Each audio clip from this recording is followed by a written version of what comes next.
Podcasts, the final frontier.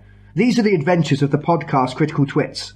Our mission, to boldly explore conversational dead ends no one has explored before, to follow strange new tangents, to seek out strange new games, and pun where no one has punned before.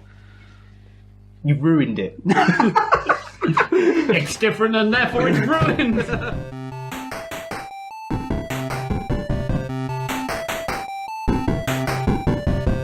Hello and welcome to the 6th episode of the Critical Twits. Last time we caught you, we were dead? Well, I think we were dying. On the verge of an imminent and probably painful death. But luckily, I managed to download myself to the internet and have been reborn in a brand new robot body. I escaped through the mastery of time travel. No, I will not explain the rules. And I think I might be a clone of me. What the fuck am I doing here?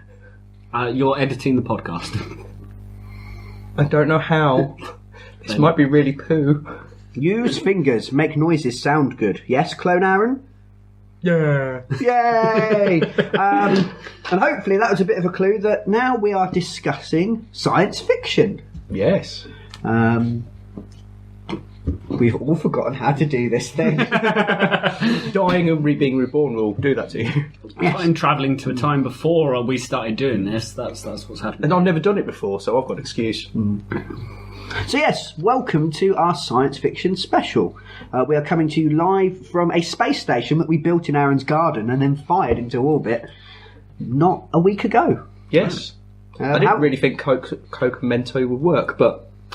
Don't worry, listeners. We've learned from the nuclear apocalypse wooden bunker. We realised that was a mistake. Now our space station is made of plastic. Yes. Shiny plastic. This is the kind of thing you can achieve if you have an army of clones. Yes. With the technical skill of Aaron multiplied. Yes. And Has any of me ever had technical skill, or is that why everything's a bit wibbly and falling apart as we went up? They're still better than us. Okay. I mean, as a robot, I just look like a blue and silver pedal bin. That's true, I did try to put my rubbish in you earlier. Very unpleasant that was too. So, yes, we're here to talk to you about all different kinds of gaming, be it board gaming, tabletop roleplay gaming, or video gaming. Where do you want to start, guys? Should we go with board games? it's at the top of the list we have. Well, that means we must start with it. Because, yes, to read something backwards would be heresy. Be complete insanity. Disgusting blasphemy of the worst kind. Yeah. Would open up a rip in the space-time continuum. Oh, it's just a terrible idea. So, yes, we've recently been playing quite a lot of science fiction-based board games. We have. Surprisingly. Yeah. And it wasn't planned. No. It's worked out quite nicely, but it wasn't planned at all. Weren't we originally going to talk about steampunk? Yes, and then we remembered that all the steampunk stuff that we are very much looking forward to talking about, we haven't played in a while, and so we need to brush up. Yeah. Whoops. Well done, us. So, I thought we could start off talking about Arctic Scavenger. Yes. We all love that game. His first game, Clone Me got to play. Yes. Yes. The first and only game. That's a bit threatening, wasn't it? Your first and last game you will ever play. I didn't win it. What was I supposed to do? I really enjoyed it because I won 3 times. That's all I need. You did? Yes. Yeah. Obviously, the game is hideously broken. So. Don't buy it. Yes, Arctic Scavenger is a 2 to 5 player deck building game. Yep. Set in the year 97, I think. Yeah. Off the top of my head. Does it matter? Humanity never reaches that point anyway, according to time traveller Colin. Well, I can change certain things. You're allowed to change. Oh, you're not going to explain the rules, are you? No, I told you I'm not allowed. It's almost like time travel badly made up. Yeah, but that's fine because we overlook these plot holes in favour of fun, explosive action. Actually, as a time traveller, Colin, why haven't you gone back in time and killed Hitler? Because Command and Conquer tried that, and look what happened there. I don't know. The Soviet Union took over America. That doesn't sound like a bad thing. Well, Sorry, I lost my straight face there. Replacing one form of tyranny with another. sorry to the free Americans we have listening to us. I was listening to another podcast earlier, and apparently Karl Marx is in Assassin's Creed Syndicate. Okay. And there was some people complaining on the forums going, there's too much communism in my games these days, I can't fucking stand it. Communism doesn't work. Oh, well, they'll be putting women in next. Oh, my God, women in games, the madness. Well, let's stop. Are you telling me they're putting women in games that aren't scantily clad and only there to add additional dialogue? I couldn't see one of their navels. It was disgusting. She was clothed. Clothed, Colin. What kind of madness is this?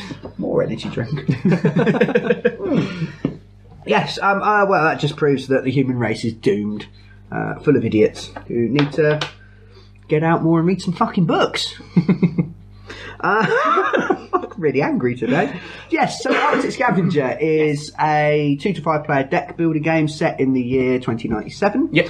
When there has been a huge climate change based disaster. Yes. Those you climate change deniers out there, it's okay, it's science fiction.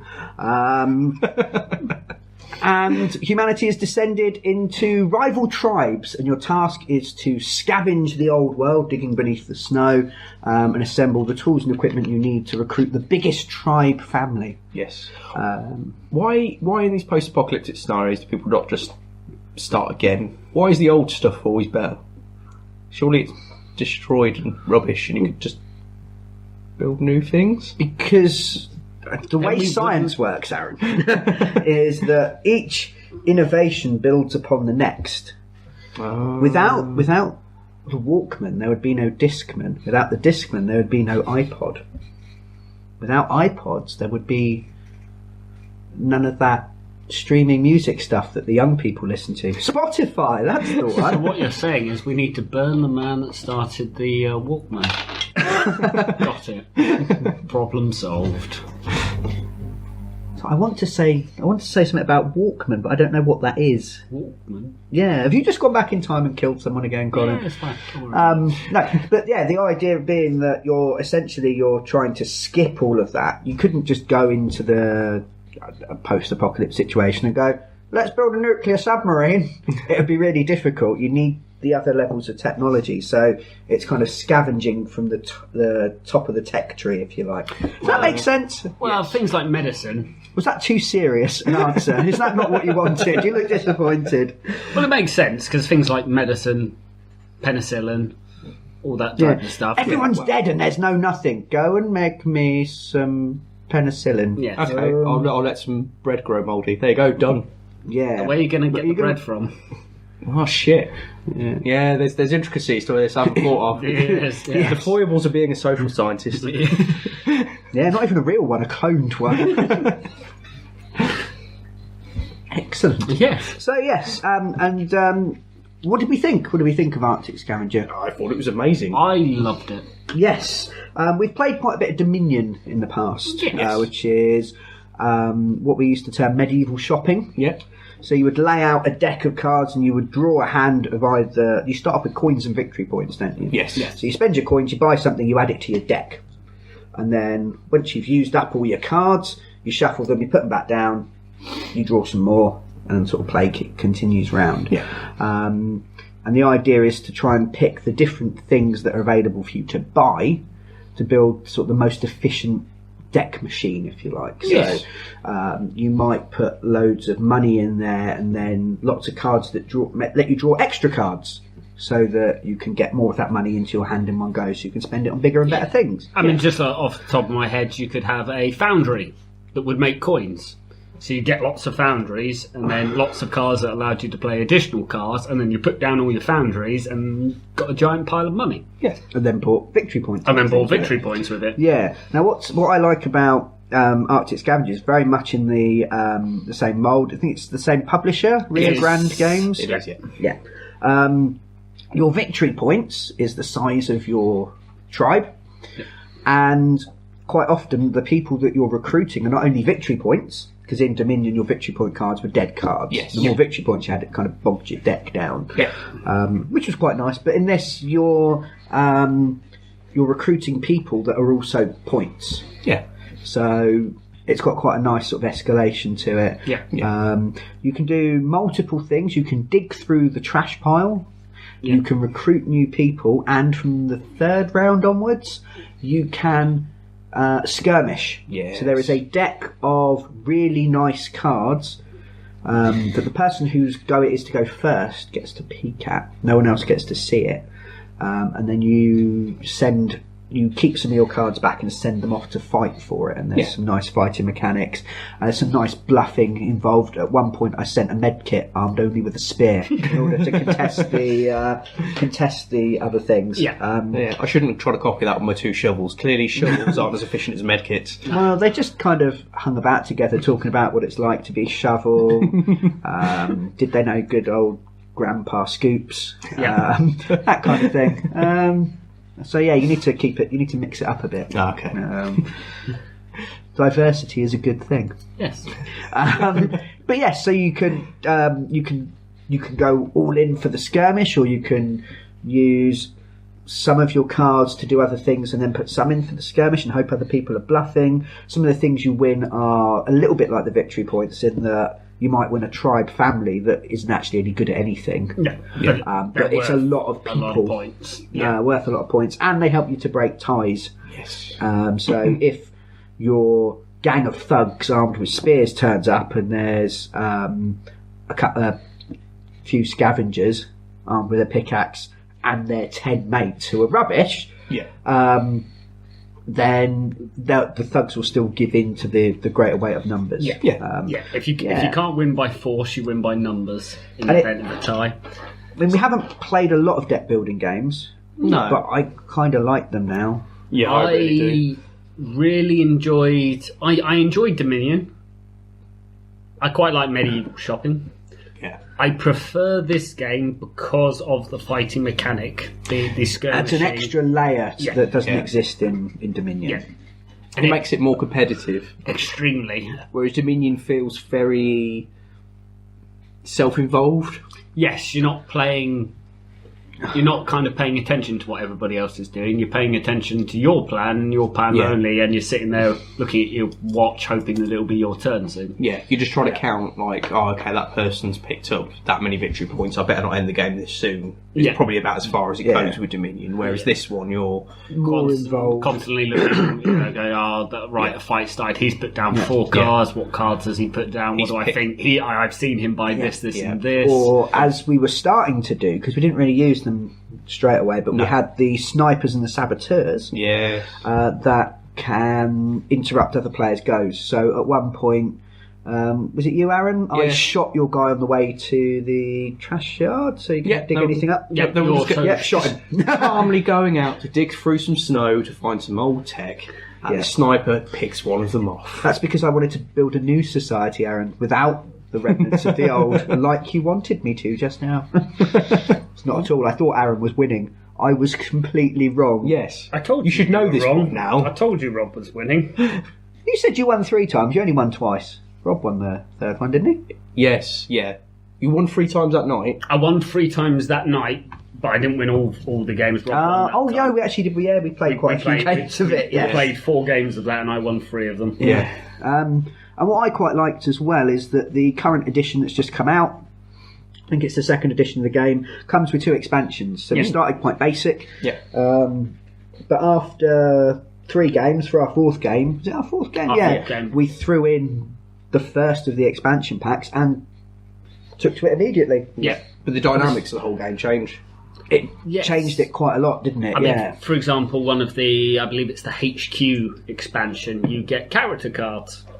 So your kind of society has a leader, tribal leader card, and this tribal leader card does various bits and pieces. I had the peacemaker, so my refugees who normally can't really do anything. No, they're only worth 1 victory point, and they're only there to bulk numbers in a fight. You can give them tools. They can go and do some stuff a little bit. They're not bad early on in the game, but later on in the game, you're just trying to discard the cards. And in fact, as I recall, Brian, you kept throwing yours out into the wilderness. From the second game onwards, I finished the game with no refugees every single time. Yeah. Well, one of the things my Peacemaker did is I could use the card to... I could use a refugee to make one of my men better for hunting or digging through the trash. So it was very, very useful for me to keep the refugees in my hand. Yes. As I recall, Brian, you had the cannibal. Yes. So after spending 2 games just discarding the refugees into the trash pile... And losing by the points you threw away. Yeah. But it made my deck more efficient, so I think I wouldn't have been as close without getting rid of them. Possibly. That's my feeling. Instead, I was eating all of the refugees and using the human meat to tempt in medics, Ironically, which was quite macabre, and I managed to swap all of them for a medic in the first 4 turns. You've got to worry about the efficiency of that medic if they can't tell you they're eating human flesh. Yeah. Evil medics, bad doctors. It was nice that there's multiple ways to win. There's not one tactic that breaks the game. I was really... The first game we played, I was worried because I was losing all the skirmishes where the best cards generally you won nearly all of them. You had I won 12 of the 13. 14, we got halfway through the game and I was like, well, I'm just going to pick up random cards at this point in time because I'm not going to win because I haven't won any of these skirmishes. I can't do anything. By that time, I'd collected all of the weapons, all of the fire teams, and I was just hurling down an army every time we went to the skirmish. So I was literally just picking up stuff that everybody could see in the board. And there are a few that are not just 1 victory point. There are a few that are 2 or 3, but I wasn't even picking up many of them. And we got to the end of the game and I was only a few points off. Yeah, you're only 4 points out from me. Yeah, because you were committing everything to the skirmish and ignoring the digging. And not all of those cards are worth victory points. No, they were. You might get a grenade. It's really good. Oh yeah, there was an awful lot of weapons I was throwing at people, which was winning me the skirmish. But I didn't buy. In fact, as I recall, the last 6 or 7 turns, I was drawing my 5 cards and just went all in for the fight. Because you couldn't do anything. All in for the fight because all I had was a fighting. Because you built a fighting deck. Yeah. Which worked. Yeah, but it only just worked. So it meant that it was balanced, and if I'd played my game a little bit better doing what I was doing, I could have beaten you, which meant the game was really beautifully balanced. Yeah, and I mean, in the second game, which I won, just rub the name there. We're going to be able to talk about the games you didn't win, or you're not going to let us? No, we're not going to let you. It's nice to win games. I didn't go for the skirmish pile so much. I went for more of the buying people and digging for equipment. And again, the game was really close. We were only 2 or 3 points out from one another. Yeah, but you'd done it more efficiently again. Yeah. Because again, you were very clear. It was very clear what you were doing. You had a system in place and it was working really well. So it wasn't like there's no tactics involved in it. No, it wasn't all planning or anything. Yeah. I just tended to bumble along, doing a bit of this and a bit of that, depending on what I drew, and I still wasn't that far off. I mean, some of it is luck. That second game, I did go in for one of the skirmishes. I managed to win it, and I drew a 4 victory point fire team with all the nice shiny weapons, which pretty much won me that game. So there is a bit of luck, just like any card games or that you play, but you'd seen that, so you knew to plan for that on that turn. Yeah, and the fact that we were all trying 3 different things, whether we were digging, buying people, going for the skirmish decks, or Brian just bumbling around licking windows. When I'm licking windows, there wasn't a clear winner in any of the games, which was nice. It keeps it. There wasn't a point where I went, well, this is getting boring because I know I've won, or I know Aaron's won. You're always invested. You're always going. Yeah. This could go any way in the moment. Yeah. Now we played the 3rd and 4th games. Maybe 2nd, 3rd, and 4th. I think it's 3rd and 4th. It was the second game we introduced a new person, so we played it simply. With someone who'd never played even Dominion or any kind of deck builder game before, and they picked it up really quick and beat us in the final game. Yeah, he did. He did. So, you suck. It's my game. I bought it. I should be allowed to win. I blame the expansion. That's why he won. Don't play the expansion, everybody. Yeah, don't let other people enjoy your nice things. We've still got, because the expansions are modular as well, so you can phase in the different bits. We've got 3 modules worth of expansion still to add in. Yeah. Excuses to play more. Yeah. So there's lots of Play cards. now. Quick, stop the podcast. I want to play. a good couple hundred cards. One of the things I do like about Dominion and Arctic Scavengers as well is the boxes. Oh, They have boxes nice little are lovely. inserts, and all the cards go in sideways, stacked in the right bits. Takes a little bit of time to organise them after a game, but not that long actually. No. And then you just put the lid on, and the next time you want to play, you just go in and you take out, just make piles of what you need. You can get going in 2 minutes flat. Yeah. It's not like having a single enormous deck of cards. What is it about having a nice game, organised game box? It just makes you feel. I have finally tried Space Alert, and it's quite an old game, so the box is old design, and things don't fit in it nicely. so it's everything just and it's thrown in. unbelievably frustrating getting stuff out of it and putting things back in it again. It's just that, like I said, that organisation side of things means you can get playing quicker rather than faffing about touching things, which I love to touch things, but normally for a purpose. That's because until recently you were just a disembodied brain in a jar. Well, exactly. Yeah, true story. Is that cloning? I got Yeah, confused. why not? No, honestly, that's how I was born. Depends on the rules of cloning. It's the natural way. Mummy test tube. So Arctic Scavengers really easy to pick up. Yeah. And I think, we've played 4 games of it so far. They don't take long to play, 40 minutes to an hour. Yeah. If that. Which is what it says inside the box. We actually stuck to that. Yes, That has never happened before. No, normally it goes, this is a 40-minute game. 6 hours later, we're still playing and arguing amongst ourselves. Yes. Now, do we recommend that to our Yes. loyal listeners? Most games, I will play once and go, that was good. I would like to play that again in a week or 2, or Yeah. a month, or a year. This is the only game in a long time that I've gone, I want to play again, I want to play again. We played again and I went, I want to play again, I want to play again. Yeah, so you really liked it then? Oh, I thoroughly enjoyed it. It's a pity we left it back on Earth. Yeah. We could maybe carve our own from these bits of plastic. We could just... Won't matter if we carve some of the walls into plastic, will it? Well, I presume not. I don't remember, because I'm not the one that built it. Which bit did you do, clone number 2? The bit that fell off. Oh. Yeah. I made a hamster out of string.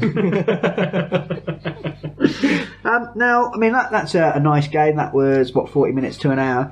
Yep. Last week we did spend 8.5 hours playing a single game. We did. And as you can see, clone number 2 really liked it. He was really excited by it. Because it wasn't a bad game.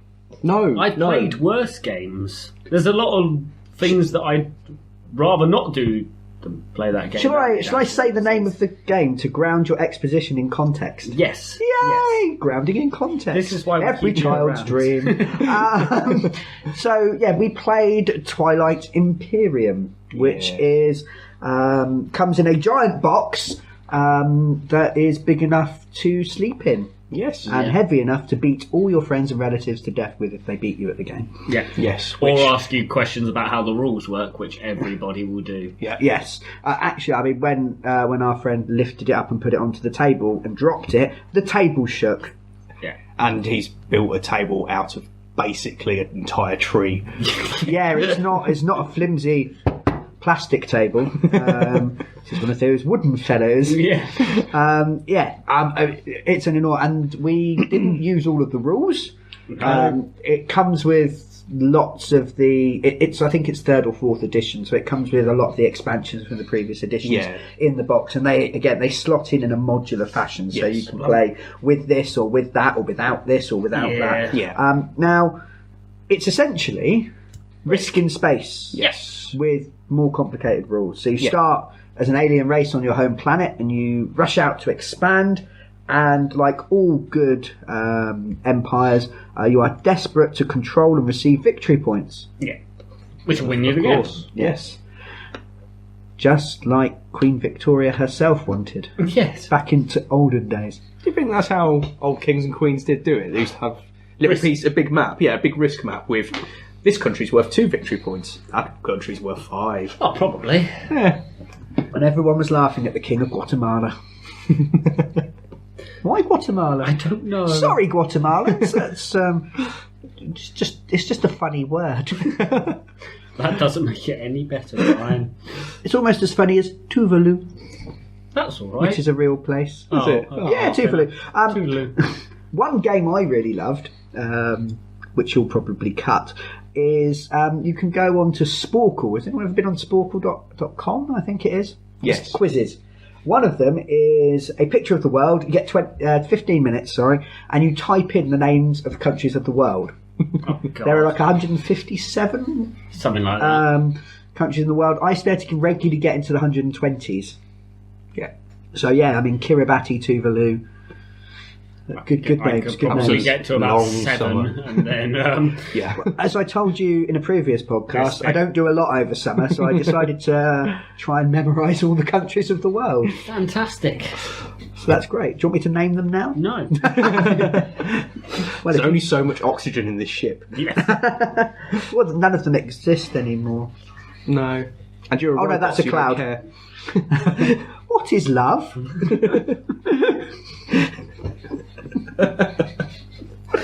Oh dear.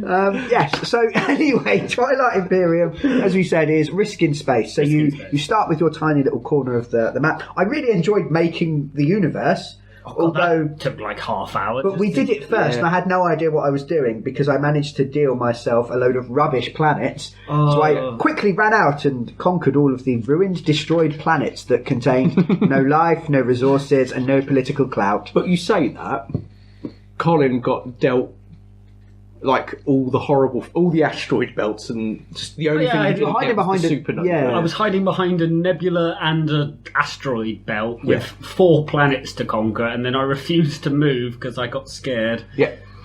Yeah. So that was good. I like that bit. And then I got dealt the turtle people. The unpronounceable turtle people of... Here's the first complaint. There are lots of different races. All the races have different abilities based on their attributes. Yeah, they're quite interesting. So, for example, there's attributes as well. Attributes as well.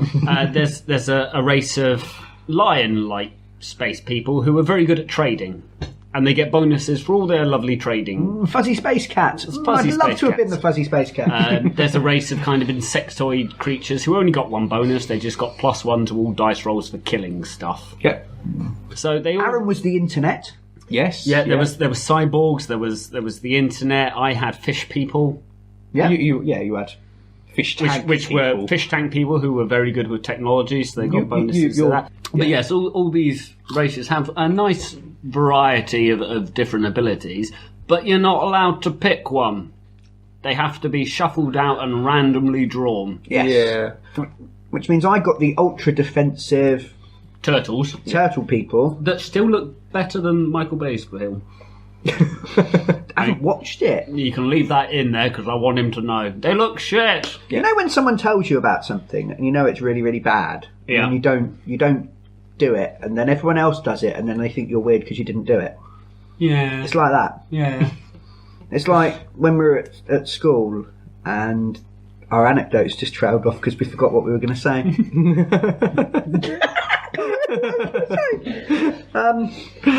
It's that whole thing like your mum says, oh, would you jump off a bridge if he told you? Would you watch Turtles because your mates are? Would you go to the cinema to watch Transformers 2? No, I went and saw the first one. It was shit. I think it's more of the fact that once everybody else has seen it, they That go, just needs cutting. you have to watch it because it was that rubbish. Yeah. So you there have was to a point, like, experience the horror. how can it be that bad? But that's almost like saying, knife cuts really hurt. They feel like this, and you go, "Ooh, I wonder what that feels like," and then cut yourself. Yeah, I've never that's- really had that impulse. No, but we do But it at the with same movies. point, yeah, we do it with movies. Yeah. It's terrible. I mean, as a robot, I will now theoretically live forever. As long as I can consume the souls of the fallen. You do in order realise to power my drive. You do realise you run on AA batteries, right? Yeah. And they're about as reliable as fish people. Yeah, but I excrete AA batteries. That's a weird image. The right shape. Yes, but life is far too short to watch Teenage Mutant Ninja Turtles directed by Micheal Bay, surely. Actually, only produced by him, but everyone blames him for it anyway. You gave these tossers money. Well, in fact, life is too short to Micheal Bay. Whatever he's involved in. Oh, something explodes and the plot doesn't make sense. Okay, I will just go and shake my head around until I'm confused. That only takes 5 minutes. In the background. You might have. I don't see the appeal I either. presume you're no. all going to have to cut all this, but that plot did not make a fucking lick of sense. It was just A lick of sense. a lick of sense. Save it for the steampunk, sir. A lick of sense. It was just completely bizarre, and It was balderdash. it was tonally inconsistent. I have to keep that now. yeah. Oh dear. So the moment you say you're keeping it, we all go shy. Yeah. We go, So yes, Twiglet. Yeah, so No, you Twiglet Impugnium. Yeah, so you can't pick your race. pick your race, which means if you have a play style that is extremely aggressive or very defensive, or you want to build a big army based on technology and have lots of advanced ships, you might not be able to. And I think that's a major flaw, because you don't go out to play a game to pick a character you're not happy with. No. No one loads Dragon Age and Yeah. then gets given a random class. You pick the class you want to play. Yeah. Working class governor. Yeah. Yeah, I mean, I felt for the turtle people were very good in the first round of a fight. Yes. We got bonuses in the first round of a fight, which was really good. We didn't have a fight until 4.5 hours into the game. No. And because there's so many rules, we were relying on our friend who'd played before to sort of teach us as we went along, because otherwise we'd all have had to read a giant rule book. Yeah. And I would have had to delete several childhood memories to get that stuff in. So my skull Yeah. still wasn't settled properly. I was worried about my brain leaking. Yeah. but it is fun to poke you in the soft spot and watch your eyes go wibbly. Yeah. Boing, boing. So I felt for the first 4.5 hours of the game that I had just got a race that was rubbish. Now, it did actually eventually feel balanced, and I did become quite powerful when I realised what I was supposed to do. But a game that takes 4.5 hours to get going is not my idea of a fun day. No. Now, we could play it again, it'd be quicker. Yeah. I'm not in a rush, not in a hurry. It might be quicker. It might not take 4.5 hours to get to the pickup spot, but it didn't grab me at all. I only carried on playing it because it was our friend's game and he wanted to carry on playing it. I wonder if some of the modules might make it more interesting. Let's add more rules for this bloated corpse. Well, the only way of getting victory points that we had in our game was to fulfil our secret objective, Which was mad. which was that was very end game type of stuff. To explain, there's a planet in the centre of your galaxy. Yeah. Most of the secret objectives will be, like, for example, mine was get 6 ground troops on the planet and a spaceport to build stuff. Yeah. I think Aaron's was... I had to have all my dreadnoughts on a board, which you've got 5 of. Yeah. And hold that planet. And hold that planet. And have all my space docks out as well. Yeah. That's a lot of turns of stuff again. Now, The space docks out for... Now, I read my secret objective and went, that's straight in the middle of the board, surrounded by 3 other players. Yeah. The moment I jump on that, I'm going to have 3 armies pounce on me, and that's mad. For the sake of 2 out of 10 victory points. Yeah. The only way to get other victory points was to pick a card. You pick... You've got Pick such a a strategy for the round, don't you? Yeah. So you say, I'm going to be diplomatic. Yes, or I'm going to be war, or I'm going to... I can't remember. Be trade, Yeah, I can't remember. science, technology. Yeah, I can't remember what the 8th one was. It got you victory points. What it's called now. Imperial! Imperial. So you're building an empire. Yes. So you take Why is it imperial and not imperial? Imperial. I don't know. Because it's an empire, isn't it? Yeah. You do words. Our words don't make sense for English. Good point. We just nicked all the words from everywhere with a lack of consistency. Not found since the 1st to 3rd / 4th to 6th Star Wars films. Just trying to make it fit sci-fi. But yeah, so you get these victory points. You pick the Imperial strategy, and you get 2 victory points from it. Yes, just for taking just for it. picking a thing. Yeah. Doesn't mean you go last, but Yeah, Yeah. that's it. Which I think. and 8 out of the winners' 10 victory points came from that. It's like, oh, okay. Yeah, the only other way in our game was to It develop. does. Sorry, when you play that Imperial strategy and get your 2 victory points, it then does play a card onto the table that everyone else can get 1 victory point Oh, from. yeah, the but you public- yourself can get 1 victory point from as well. Which, as the person. as I recall, the winner did, because she had 7 victory points. She played the Imperial card, Yeah. getting her to 9, which drew a strategy, Yeah. which she had fulfilled, so she got her 10th point and won the game. Yes, Yeah, at the end of that turn. At the end of that turn, and you can't really take those away from people. There's no way of just getting rid of those. no, you. Well, the game was long enough as it was, Aaron. Yes. Let's not faff about with that. But yeah, it was. But yeah, so accruing them. It didn't build to an exciting crescendo. No. No, It was, it just kind of- you've won because So- you took a card that the rest of us were Yes. trying to do fun things. I don't know if some of the modules or particular bits of them alter that rule or add extra ways of getting those victory points to spur things on a little bit more. Well, it did Let's seem. pray to the Star Children that they do. It did just seem a bit weird that they went, here's a secret objective that's really difficult because it's right in the centre of the board, and the moment you go for it, every other player's going to go, right, nab him before he gets it. Yeah. Or you just pick a card that gives you the same points. Yeah. Yeah.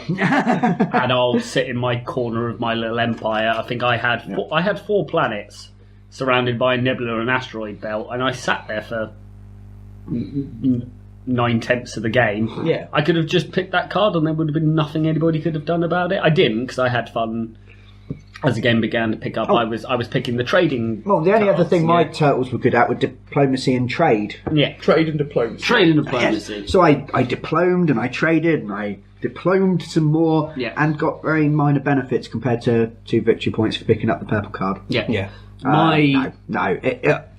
one of the things that made no sense for my race is they were technologically gifted. Yes. And one of their abilities, if somebody else picked the technology card, I got to do the stuff on the card, so I could accrue mass amounts of technological upgrades Yes. for my ships, which all added, say, +1 to your dreadnought attacks, +1 to this attack, +1 Yeah. to that attack.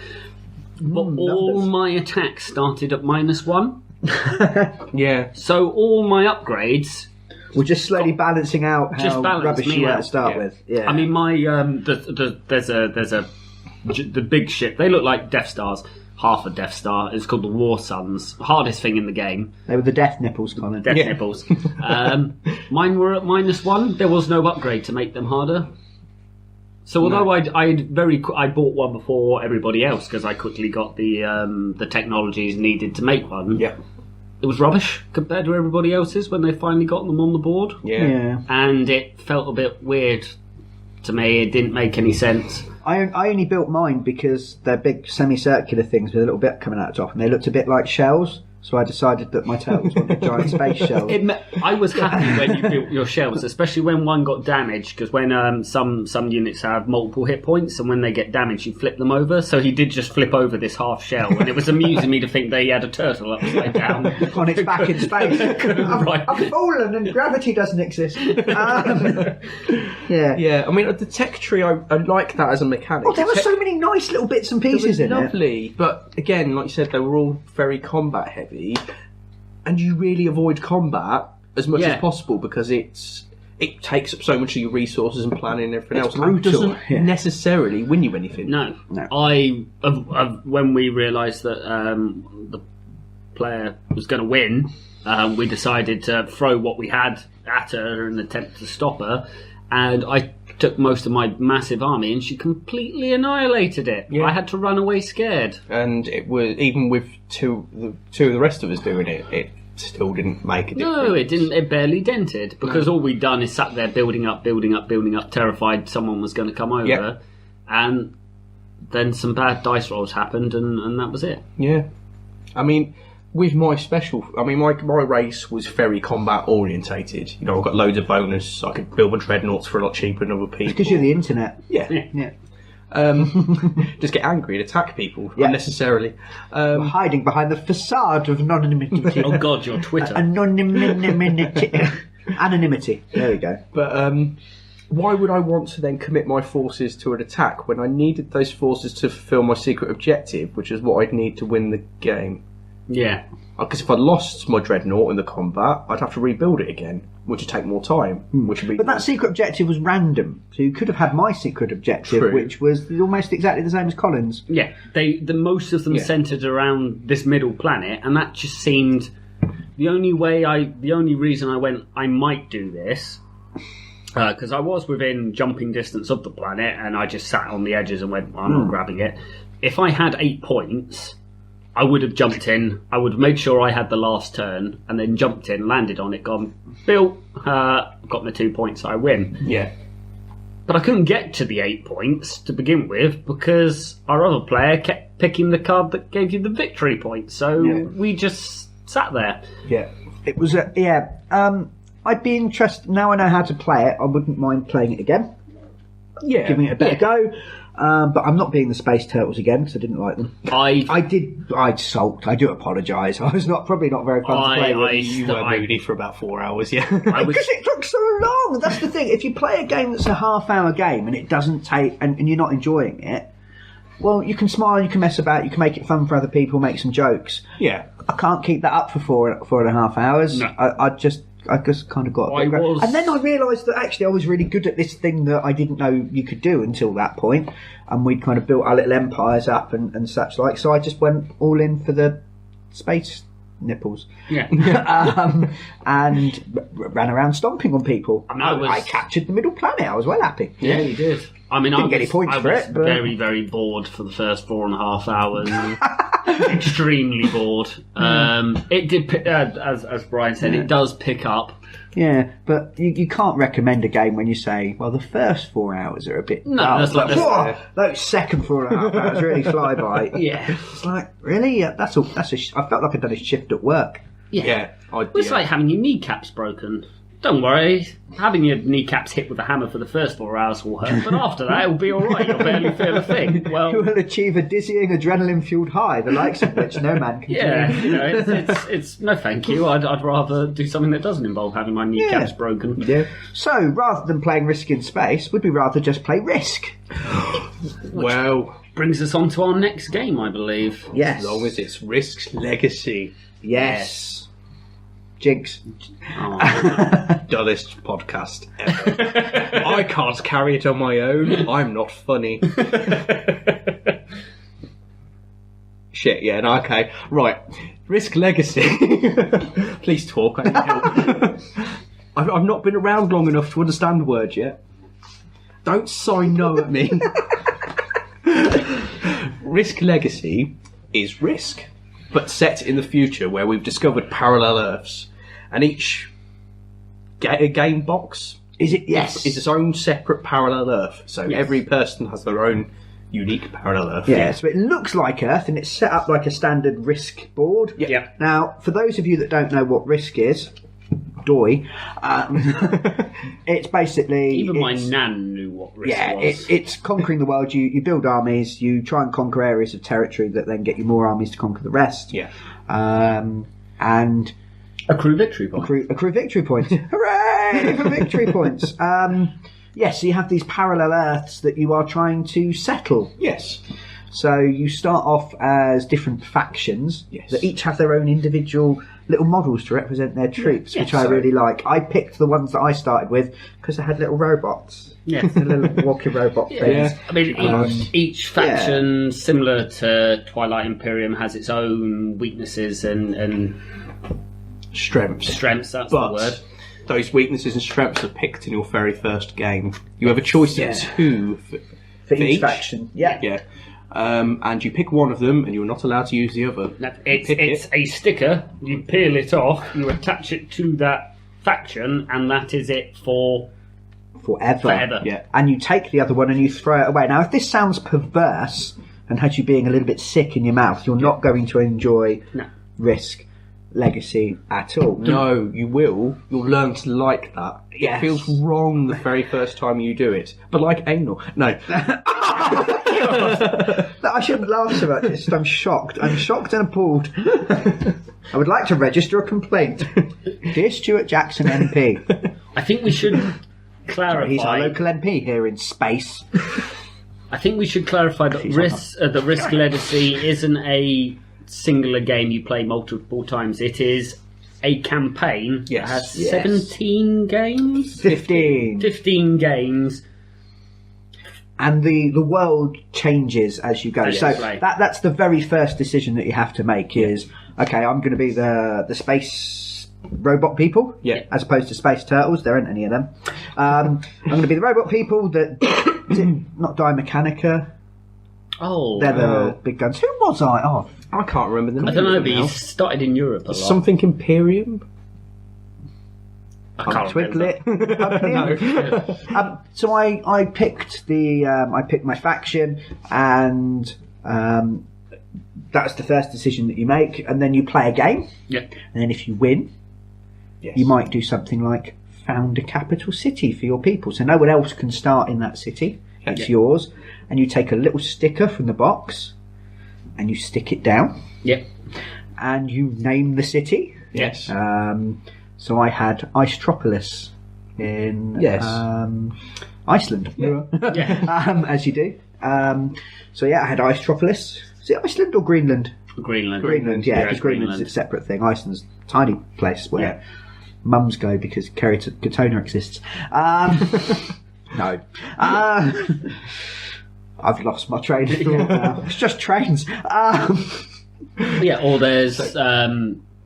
That's for the victor. They get to found a capital city, and then other people can do other things like increase the resources that you accrue from conquering places. So each territory has its own card.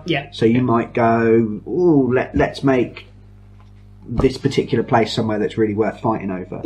Like is it Central America? Is always a bottleneck, so you might go, let's put more resources on that. And there's things like gun turrets that give, if you're holding that position, you get +1 to your dice. That's slightly different. Those are the Scar cards. They're the Scar. Sorry, I'm jumping ahead of myself. So you get dealt. Now, none of this is a spoiler because this is all included in the main rules. You'll know this straight out of the box. But we have to be careful because. The Scar cards, they've got different rules, but you might have bunkers somewhere with a bunker, which your troops hide in, and therefore it's harder to take that territory. You might have ammo shortage, which works the other way. Or my favourite, because everybody did it to my territory. That might be a spoiler. I think that actually came out of one of the packets. Or the little green stickers. Yes. Did it? Yeah. Okay, well, screw you, and I'm not allowed to tell you, but screw you guys. Well, it's been out for 4 years, so what we might do is just finish explaining the game and then have a chat about how our campaign's developed and let people skip ahead, put a link or put a little note at the bottom. I think that sounds nice. So we'll below where we're talking now. Obviously, if you're listening through Twitter or iTunes, you might need to just pop over to SoundCloud and click on the actual thing. The description should come through for people. Anyway, so you just might have a quick check and have a skip of it. So you've got. In addition to these things, you also have packs of cards or boxes that contain different things, and they'll have on it, play this after this particular thing has happened. So one of the very early ones was... One player's got 3 missiles, I think. You get a missile for... everyone starts basically with a free victory point until they won a game, then that turns into a missile. So it makes it harder for them to win, but they get to change a dice. It makes it easier for them to win combats, but they're used up. Once someone's got won 3 games, you open one of the packets. One of them was when all the little cities have been founded. Because as a loser, you can also, rather than just putting a little sticker, some extra resources, you can found a minor city as well, which anyone can use, but increases the population of that area. And you get to name it as well. And we've named ours after the players that have died trying to take that place. So we've got Robinson's Folly and Harley's Wake. That's where the character of your campaign comes in. When you accrue these little stories, like Robinson's Folly. I had a single troop on this territory. Our friend decided he didn't like having my single troop there, and so invaded. Well, he was stopping him claiming the bonus 5 extra troops, which is loads, for having all of America. And I think he threw like 8 or 9 men at me, and I rolled a 6 about 7 times in a row, which anyone familiar with Risk is an instant win for the defender. So hooray! I pretty much obliterated his army. I didn't win the game, but I wasn't wiped out, so I got to a found and minor city, and I instantly put down Robinson's Folly. Yes. Still brings us to light when we get to look at it now. Yeah. Yes. Yeah. I mean, that was ages ago that we did this, because we've been playing this campaign in our spare time. All our games are played in our spare time, sort of. But between campaigns on sort of random holiday days where we get together and have a gaming day, we might pull out and have a game or two. So it starts to develop its own character. Your board very quickly becomes unique to you. Especially as the board is quite big, so the chances of anyone else having the same set of things in the same place, the same configuration, is very small. Now, once you open these packets of extra rules, or these box pieces contained within these sealed compartments, the game starts to change quite drastically. Extremely drastically, as I recall. And you end up with stickers that go into the rulebook itself and explain new rules, new mechanics, new things. And yes, the game, I mean, our game is completely unrecognisable now from where it started. It's got the basic mechanics of Risk, but looks nothing, and some of the bits of it don't play anything like Risk used to. Now, Risk isn't the best game in the world by a long shot. If I'd have bought a copy of normal Risk, I doubt we'd have played it as many times. I mean, we've played 9 or 10 games out of the 15. Yeah, I think so. Yeah. Again, over a year and a bit, I think it's been. But I've enjoyed all those games. I like. It says try not to engineer things so that just to open up the cards, but I do, because I like opening the cards. Well, I won't say what happened, but the last one was accidental. There was you could do this, let's see what happens, but it made sense. That was a massive change as well. So, just for those people that are going to skip ahead, do we recommend getting Risk Legacy? I mean, I love the fact that it's a campaign, it has a story. Well, it's not a story as in read out a passage of text at the end of the game, but it develops. It evolves and changes with the players. Every game is yours, and no one's going to have the same kind of map. No one's going to have the same kind of stories. No. It actually invites you to sign the board, so everyone who plays on the board signs the board to say, this is ours. It's their game. Yeah, this is ours. You need to play it with the same group of people. Yes. And I mean, there's been 6 of us playing it. Yeah. It's a 5-player game. Yeah. But it hasn't negatively affected it. No, we've only been playing it when someone's been missing from our usual gaming things. It's one of the ones that we get go out back and play. to. And I mean, we hadn't played it for quite a while, but we fancied it the other day. Played 2 games, didn't we? Yeah. And had loads of new stuff happen. Actually, I'm quite looking forward to having another go at it sometime soon. I'd quite like to have another go. I'd really like if to only finish it's better it. than Twilight Imperium. So it's better than average.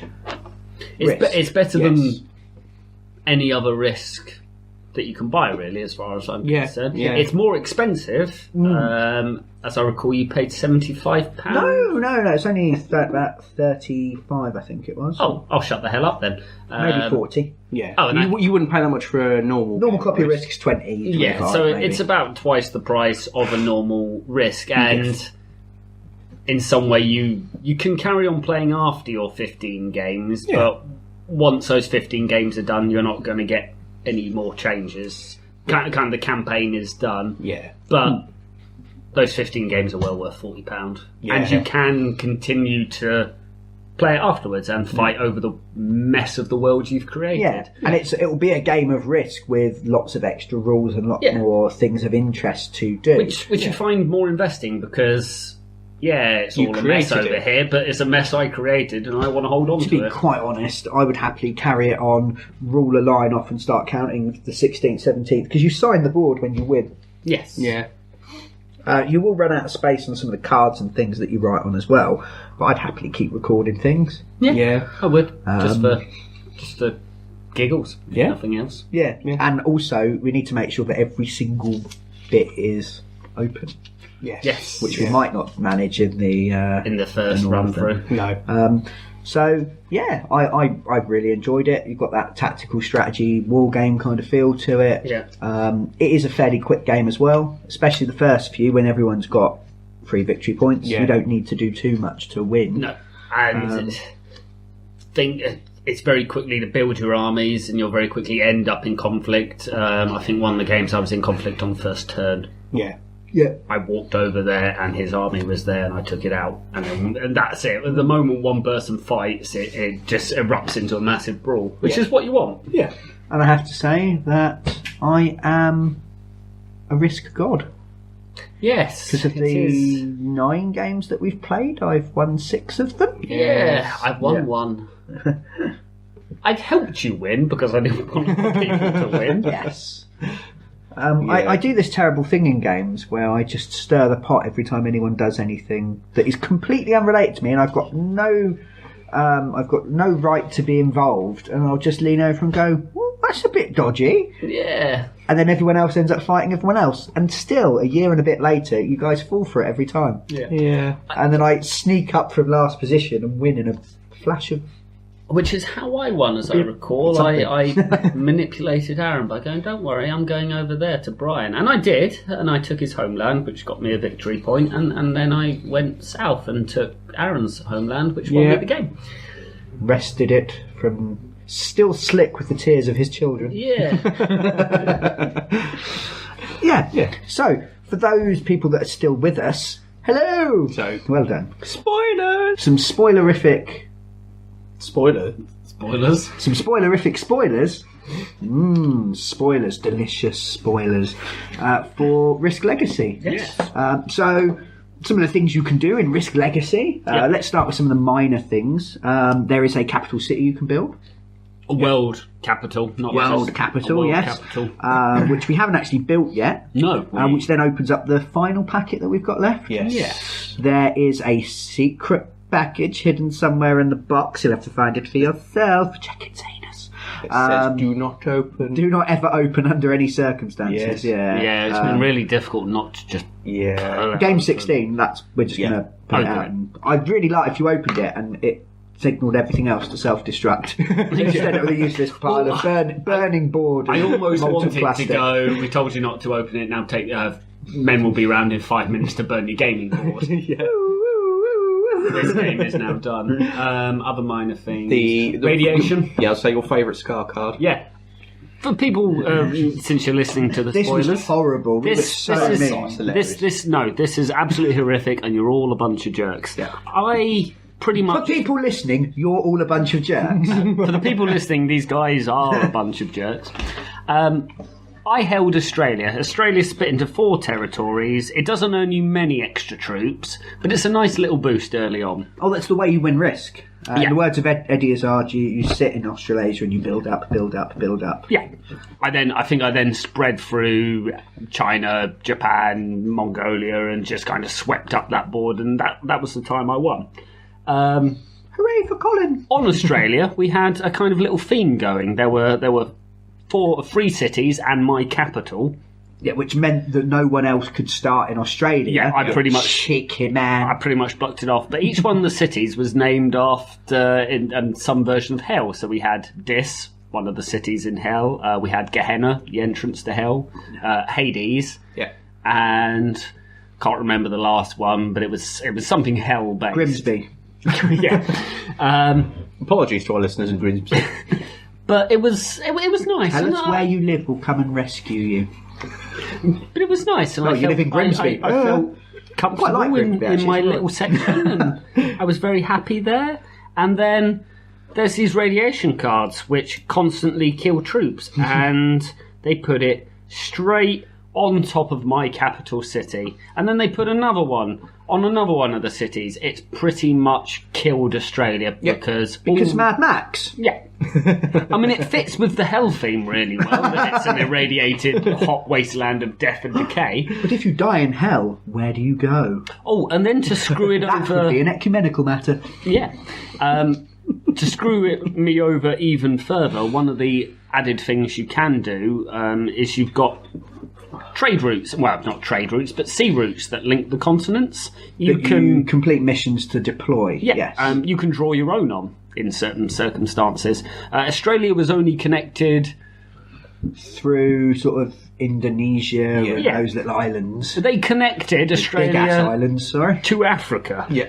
Yes. Making it not only a place where you're going to lose troops constantly, but also almost impossible to defend I now. wanted to link Madagascar to Australia so that all the weird animals could meet and interbreed.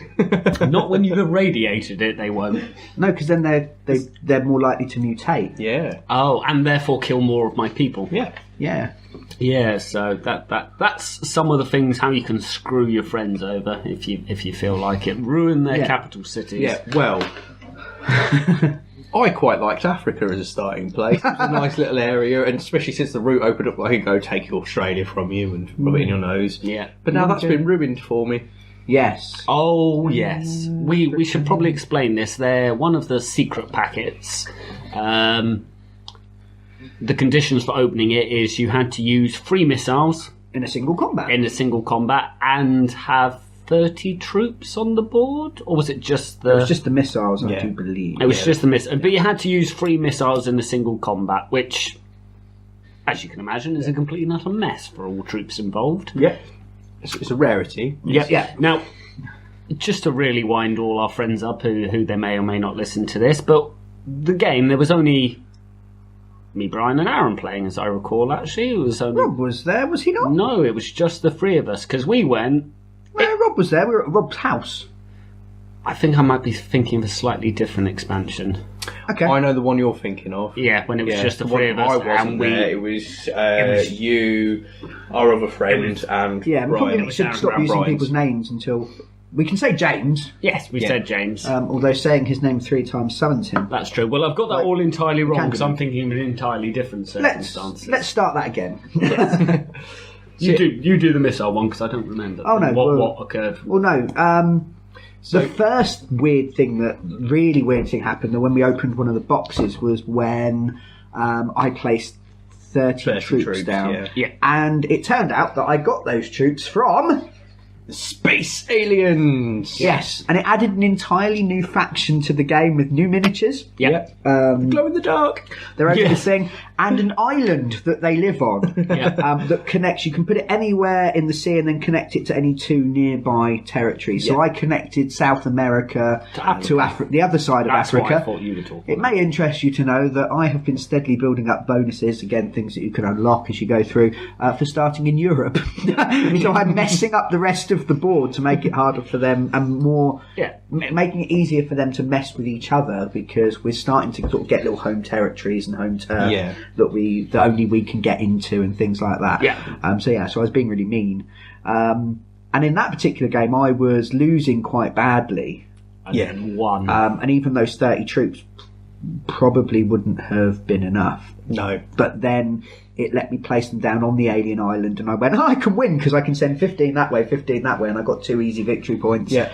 Because I Nobody defended was defending that those side. particular bits. No, that might have been part of why I put it there as well. But I mean, that's now, so that tactical decision has now had a knock-on effect for every other game that we've and played. it's completely changed the game because there is a 6th faction. Yeah.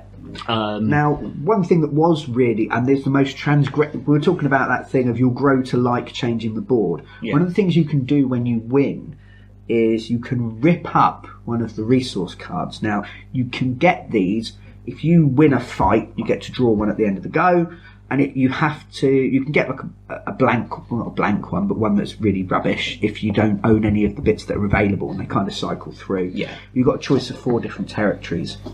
And So you need to own that territory. So people were, like, I was building up Europe, so I was putting extra resources on the Europe cards because I was more likely to have control of those areas. And then there's some special rules that say, actually, if your homeland, so where you've been deploying multiple times, is a particular continent, then you can take anything from that continent. So I might not even need to own Russia, because Russia's quite good in our game. And someone had been building up Alien Island, and it started with 3 stickers on. I think so. When I saw it was on 4, and I didn't see that game. It was on 5. It got to 5 in the end. And I didn't want Alien Island to be so good, because there is a small chance that the world capital could have been built on Alien Island. So I took the card out as a reward for winning a game and ripped it to tiny pieces, thus destroying the hard work of the person who'd been building up the resources on it. Who was that? It wasn't. I don't know who it was, but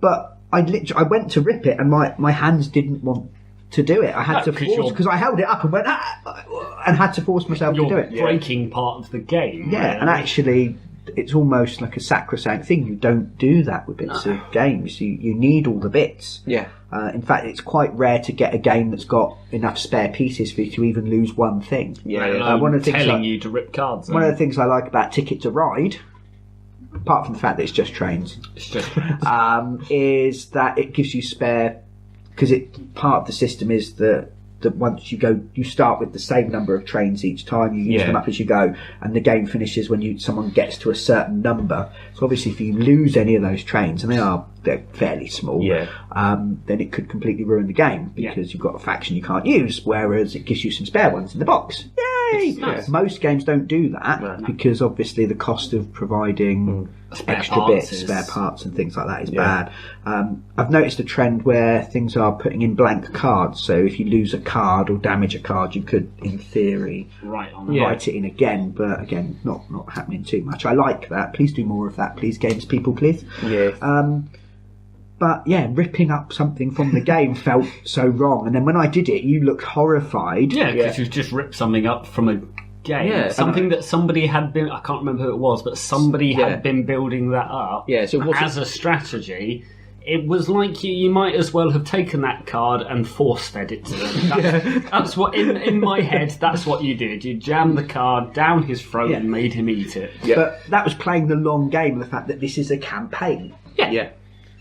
And I really hope that secret card at the bottom, is some kind of crown that I can unfurl, maybe a scepter that I can use to beat you with, and get you to do my bidding, because I will be king of the entire world. I mean, that's the kind of far in the future I might extent how you're not going to get anybody's games are going to be identical. You're going to have Alien Island somewhere completely opposite. You might not even end up with Alien Island on the game if you don't end up. You might never. We only used the free missiles because Brian had free missiles, and I think you used 2 and I used 1, or something like that. He used all. You were encouraging him to use. We were you were going to pull out, but you said, you were kind of, just use the last one. Do it. Let's see what happens, and it completely changed the game. It's ruined Africa for which we've actually So it seems to be my fault. I seem to be the one triggering all these things, because I'm eager to see what happens next, and I get easily bored.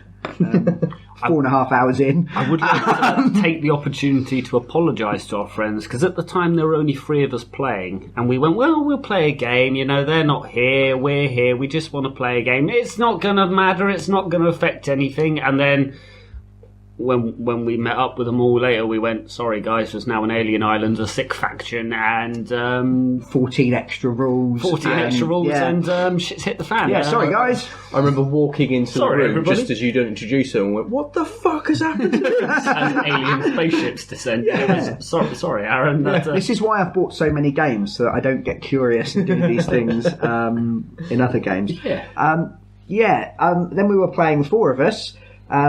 You were invading Europe. You were attacking me from Africa. Yes. And so I played my 3 missiles, which turned out that I had taken the war nuclear, and I nuked North Africa. The place is now an irradiated wasteland. Nearby territories were damaged and can be affected by certain events. And now there are mutants that come out of the wasteland as another faction. So we're now up to 7 different sets. Is it 7 or is it 6? Sorry, do we start with 4 or 5? It's 4-player, isn't it? There's 5 factions though. There's 5 factions. There's 5 factions. We had 6 players, which is why we never played 6 players. Yeah, it is now we have the 6th player. Yeah. And now we have a 7th. Yeah, in theory, we could play 6 players. It's not really accounted for, and we'd need to make a couple extra cards because of some of the drafting systems that, again, get introduced as you go through the game. But we could do that. Yeah. I don't think that'd be a problem. And that's not including the don't open this box, yeah. Which, for all we know, could be another faction. Yeah. That could be an 8th and final... Oh look, the world has... There's not anything big enough for all that stuff, actually. True. It's mostly cards, but there could be some multiplayer rules that come up elsewhere. Yeah. If not, I'm quite happy to... Because we've stuck stickers in and we've ripped stuff out, I'd quite happily stick a sticker to the back page and write our own little rules onto it. Yeah. So that we could play 6. I mean, 7, 8 players. One of the other things that can happen, I don't believe we've unlocked yet, but you can destroy cities. And you put stickers over the top of the cities you've established, and they are ruined messes. Yeah, we haven't done that yet, apart from when those 3 missiles got launched, because that went over both the cities and the scars on it and wiped out one of the cities on established. Giant sticker of doom. But there's more stickers for that, for destroying people's cities. But we felt a bit mean doing that. And what's been quite interesting is that as factions, at the start of the game, you pick your faction.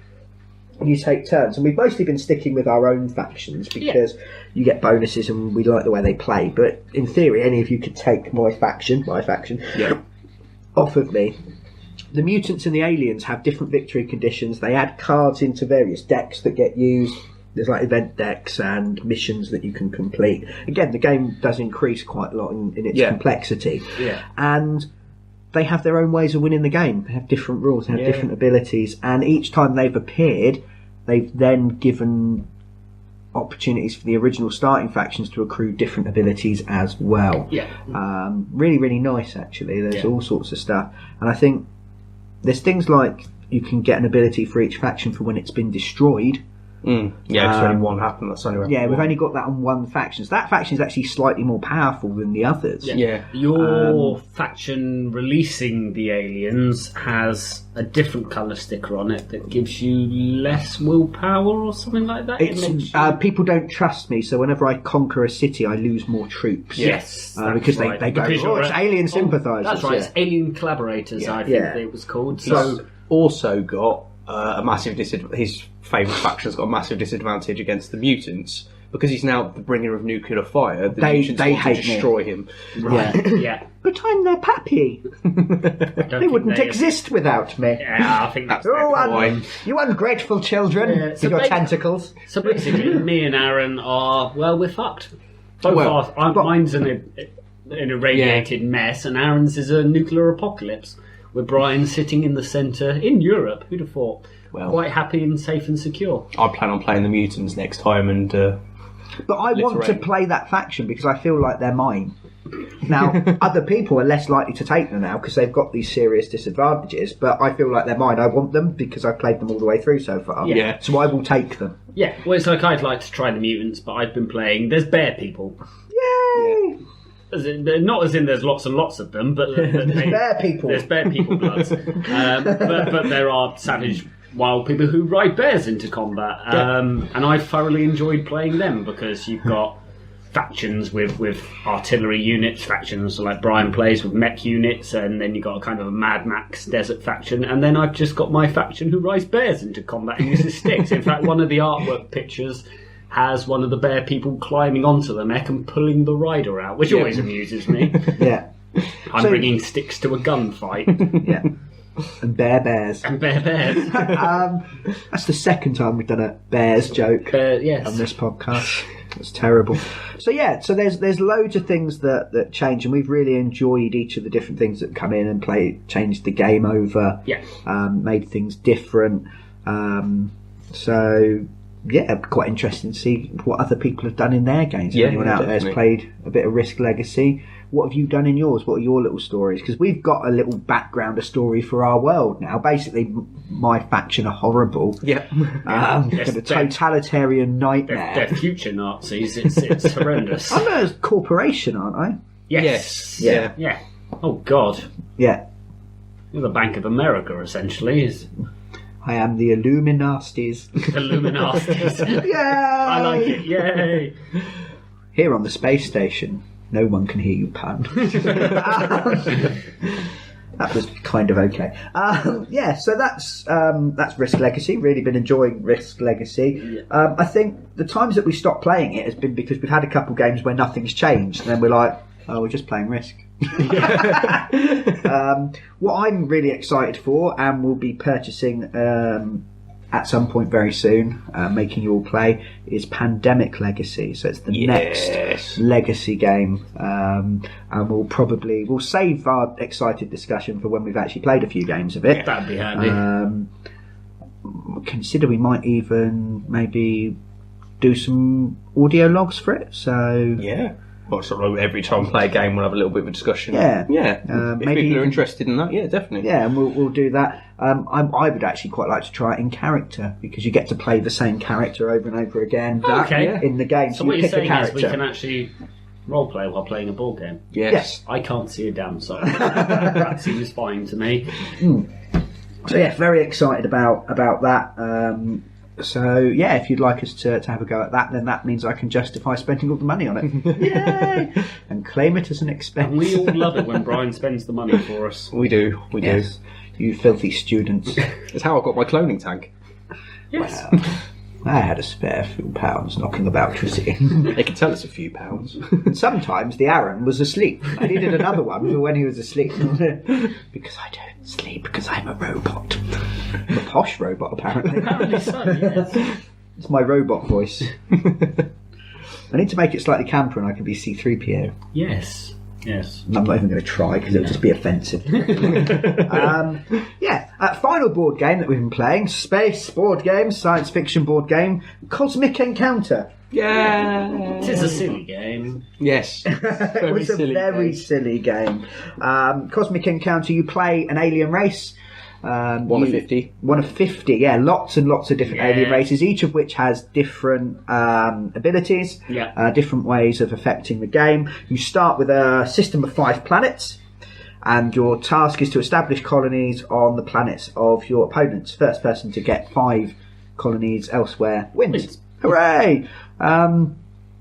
Really enjoyed Cosmic Encounter. It was very silly. I didn't really have a lot of idea what was going on for most of the game, because it's not particularly complex, but you don't... It's different how a lot of other games have worked for us, I think. Yeah, it's quite unique. I found it... I'd like to play it again. I didn't particularly enjoy it the first time, but that's because I was expecting a almost serious sit down and plan strategy when the whole lot is completely random. Yeah, it's a lot of randomness. So I don't, if it's my go, I don't get to decide who I attack. I draw a card and it will tell me who to attack. There are wild cards and special cards that let you do other things and choose who you fight. But I think it's meant to represent the vagaries of space travel and using wormholes and things like that. So it's a destiny card. Who do you meet? And that's quite nice, because it's essentially it's not, I'm going over there, I know these people are there, I'm going to attack them. It's like, oh, we've explored over there and we've stumbled across one of their planets. Yeah. What do we do? And then Attack it. yeah, But it was a bit weird to get into to begin with, because I was going, well, I helped you out last turn and now you're attacking me, which isn't but it's your not my fault because that's the card. But then it was almost annoying, because I'm going, well, I just lost 3 ships trying to defend your planet, which we still lost, and now you're screwing me over. Yeah. Well, that makes no sense. Where did those dead fellows come from? Let's look over at that bit of space. Yeah. Ooh, it's their mum. Let's kill her. Yeah, but it works. Yes. Yeah, it worked. I mean, I wanted the game because it's a massive favourite of Shut Up and Sit Down, who we love. Hello. They can't hear us. And yeah, I wasn't disappointed. I'd happily play it again. Yep. It was a bit more random than I was expecting. Yeah. But it made it a bit of a silly game. Yes. I think I would have enjoyed the game more had I picked the race that would have won if I'd lost all my ships. Yeah. Which seemed completely backwards And when also, I read it if for a start. you'd shuffled the cards. Well, that would have helped. Yeah, we but did have again, some problems why with give that. a clone cards to shuffle when they've never shuffled cards before? My shuffling was fine. Why didn't you go back in time and tell me I was a dipshit? Because you don't need to know. You Well, already know. There's because- no point going back in time and telling you. Because we wouldn't want to despoil the memory of the first Aaron, Yes. clumsy and dipshit-like as he was. But yeah, the factions range from like humans, dim but violent, according to the thing in the box. yes, Mostly yes. harmless appears as you get a little marker on the top of the card so other people can see roughly what your ability is, and theirs is listed as mostly harmless. They were really good. Yeah. Oh, They didn't win, but they were really good. Yeah. Yeah, but their mechanics are pretty simple. They get bonuses to their combat rolls and stuff. Yeah, I mean, I had a race that accrued experience, so every time I won, and I got more experience if I lost, I got a little token, Yeah. and then I could spend those tokens almost as sort of reinforcements to tip fights in my favour. Yeah. I had a very bizarre race of plankton-looking creatures who. Oh, the sad space the jellyfish. when you lose ships, they don't necessarily die. They go into the wormhole, and there's ways of getting ships out. Reading the description of my race, which is on your little card, they're terrified of the wormhole, of the warp, so will cling on to anybody if they think they're being dragged in, and what actually means is they tend to drag other races to their doom as well. Yeah. So all I saw in my head is I had a race of space jellyfish who just loved hugging. Space hugs! And for my mechanic is for every time I lost ships to the warp, so my planet was invaded, I chose a player and I dragged an equal number of their ships with me. Out of love Out of love, essentially. So what I ended and up fear with... of dying alone. Yeah. Which so is I actually a ended very up- human thing. Yeah, so I ended up losing 4 ships to an invasion and then taking almost their entire invasion fleet with me as we all catapulted into the warp. And it was bizarre. But your second choice of race was much like mine, whereas if I had the machines, which could just keep going and going and going, much like Brian does. Yes. Or I can't remember what they were called, the masochists, Yes. who, if they lose all their ships, they can declare, well, I've lost all my ships, that's great, and they win. Yeah. My second choice works similar. It wasn't that they won if they lost, but they became more powerful the more ships they lost. Yeah. There were some nice things in it. When you meet each other, you have an encounter. So your ships come out of the hyperspace gate, which is, I think, again, is part. I think so. That's why it's random. Is that you go through these like stargates, Yeah, I and you think don't know where you're going, so You're you just can't. jumping in a wormhole and you pop Hoping. out somewhere. Yeah, and then you go, ha, a planet full of space jellyfish. Let's kill them and eat them. And then they hug you on the way down. Yeah. Love us. Love us. It's lonely being a space jellyfish. We don't know what love is. Second, third, 8th time I've used that joke. It didn't work that time. So you've got that kind of that randomness, but you have an encounter. You don't necessarily have to fight. No. You get a hand of cards that you have to use. So there's tactics and planning in which cards you use when, and saving certain cards for later. And most of them will be like fight cards. They'll be like add a number on. Will they? Yeah. Sorry, Colin. Colin drew an entire hand. This is why Colin was upset that Aaron didn't shuffle the cards. Colin drew an entire hand at one point of reinforcement cards, which you add on to other things. Yeah. So after the fight has happened, you add in a reinforcement and you can tip the fight the other way. But you didn't have anything to add it onto, so you had to get rid of them all. And then you drew into your fight. You'd already won, yes. and I just went, here's an extra 15 points. And then you had another set of cards, and again you drew an entire hand of negotiation cards. And what I quite like is you play your card face down, but you can talk beforehand. Yeah. You can play negotiation. So if you both play negotiate, you have a minute to make a deal. Yeah. If you don't make a deal in that minute, then you both lose ships to the warp and that person's go is over. In that minute, you might swap cards. You might allow people to establish colonies. I made a couple deals with certain people and sort of got colonies in different places and things like that through it. But if one of you plays negotiate and the other one attacks, obviously that person automatically loses. But out of space indignation, they then get compensation from the other person. So they draw cards from their hand. They steal various things. Which wasn't very useful when I didn't have any ships. And all I was doing was going to negotiate, I've lost ships. I drag your ships with me, but that doesn't matter. No. But you can't ever be completely knocked out of the game either, even if you've lost all your ships. You always get one. I didn't lose all my colonies. No, I did. I lost all my colonies and all my ships, and we never got to my next turn, but it would have started with one ship targeting a minimum of 3 or 4 no attack cards. So I knew exactly where I was going. Nowhere. Yeah. So that's good. But it was fun. Yes. I didn't enjoy it as much as the time, but that's because we played very serious games and we were making alliances and discussing, and then all of a sudden I was going, well, this is just completely random. And your alliances only last from turn to turn. They're not really meant to. Well, I managed to form an alliance. I decided I would help out everyone who was defending themselves against unjust invaders. Well, I tried to help one of our friends with one ship, which gives me a very tiny bonus.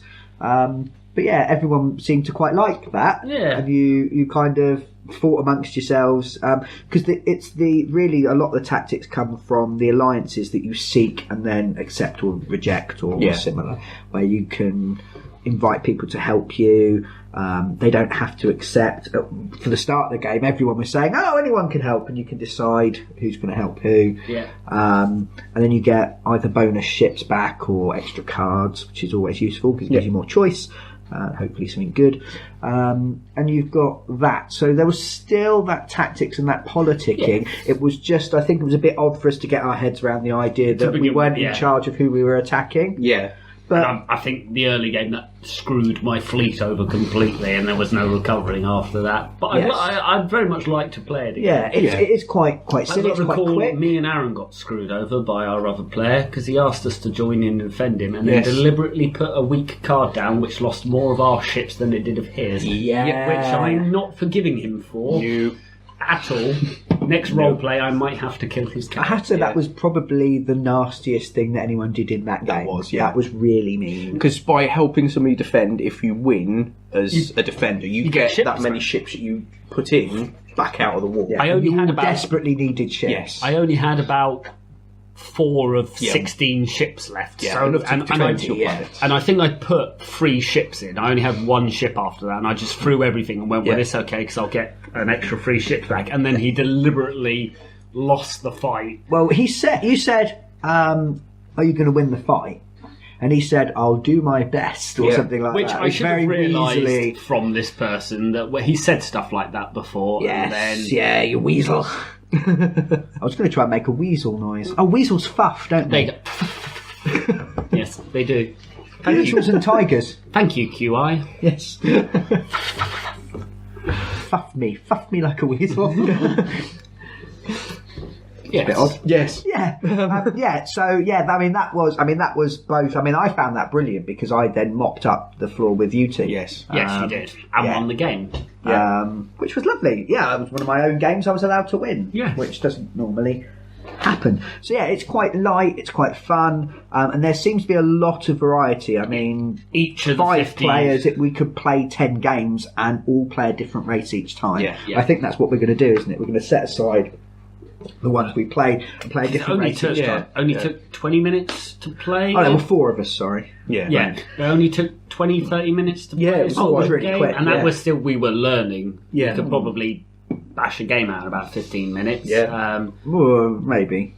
Possibly. I think depending on how the cards are drawn and things like that. Depends how the cards. It's a quick game. It'd be something we could do as a warm up before. But nice and because each of the 50 races seems unique in their own little bizarre ways. And I like the fact that some of them aren't based on you win by establishing colonies. Not all of them win like that. Some of them win completely differently, and that's a nice touch. It makes the game different. One of the ones that Shut Up and Sit Down have done a live playthrough of this, a video playthrough, which is worth watching. one of the other races I know is in it is I can't remember what they're called, but their speciality allows them to marry other players. Yes. So they can marry somebody, and they are not allowed to attack them back. So if they draw them in the water, they can't do anything about it. And they can divorce them at any point in the future and take half their things, and then immediately marry somebody else. Yes, and they can also request allies, and they have to supply them. Yes, because they're married. Yeah. Yes. Which is just an amazing little thing. It's Bizarre. silly, but really, it works mechanically in the game. It works really well. Yeah. Yeah. Excellent. So, yeah, I mean, that's the board games covered. Arctic Scavenger, 2 thumbs up. Yes. Yep. Risk Legacy, 1 3/4 thumbs up. Yeah.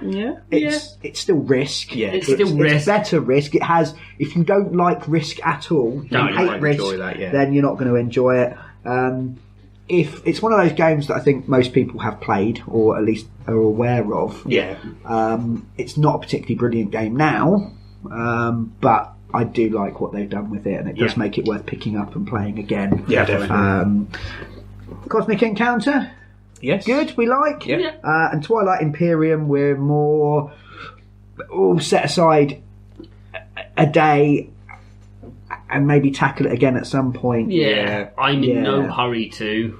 No. I think there's a very good, deep strategy game there. If you're really into that sort of thing, Yes. Just Yeah. learn the rules, I think if get you've serious about got it. a day Yeah. to spend on a game, I said to you outside, like, it's very much like Masters of Orion or 4X video games. Yeah, And the online multiplayer of those can last weeks on end. So you play a couple of turns of an evening and then leave Yeah. it alone for a few days. Yeah. In that regard, it's brilliant, because you've got enough time to not Yeah. get bored of it almost. You play it like chess, but yeah. in one sitting. I mean, So you have a sometimes too. giant table that you can leave it set up on. I mean, one of my concerns is that the game would last even longer because we'd all go for that point card because none of us did. We all went for the interesting cards, Yeah. and then it was only one person who kept picking that card and accrued all the points and won. Now that game lasted 6-7 hours, 8.5. 8.5 hours, and Not my counting. she was pretty much the only one picking that Yeah, card. but we're all going for that card. Well, we 'cause had know what several it does. turns where no one picked the card. Yes. If that card was taken every turn, there would be more of the smaller victory point cards coming out, and the game can end from the 6th time that is taken. Yes. The game can just finish. It has a random length in there, so that could speed it up, and there'd be more chances for people we to would pick know up the what little we're points. doing a little bit. Yeah, I would like to play it again, if only to go, yeah, all right, that's not too bad, or go, no, just play well, Risk Legacy. we looked through all the races and we all went, I want to play them, I want to play that, and we all found something we wanted to Yeah. play. So I play it again, but I want to choose my race. Yeah, I think that would, if we do mention we want to play it again, I want to choose my own race, otherwise I'd You want to be rather play insect, psychic insect. Yeah, they people. were really fun. I want to be They space looked lions. Fuzzy space cadet. Yeah, so I think we should do it as a house rule that we should be allowed to pick our own Yeah, race. Otherwise, it's just And when I'm winning, I'm going to sit there and purr at you. I will make. And if I'm losing, I'll just lie down on top of the board and kick my legs around. I will make photosynthesis noises at you. Wow. Go on, do that now. I fuffed earlier, so... They're like Buddhist monks. Yeah. That's photosynthesizing, right? No. Okay. How would you trees know? don't make that noise, do they? That's wind. This is hard. Do you need to burp the trees? Anyway, so that's board games covered, as I said 5 minutes ago, and then we carried on. Does anybody hear that whistling noise? Yes, that's one of my apertures. It needs some attention. Okay, I'll get the suspiciously shaped oil can that takes AA batteries for you. Yes, I think I'm about to give birth to a 9-volt. We'll be back soon.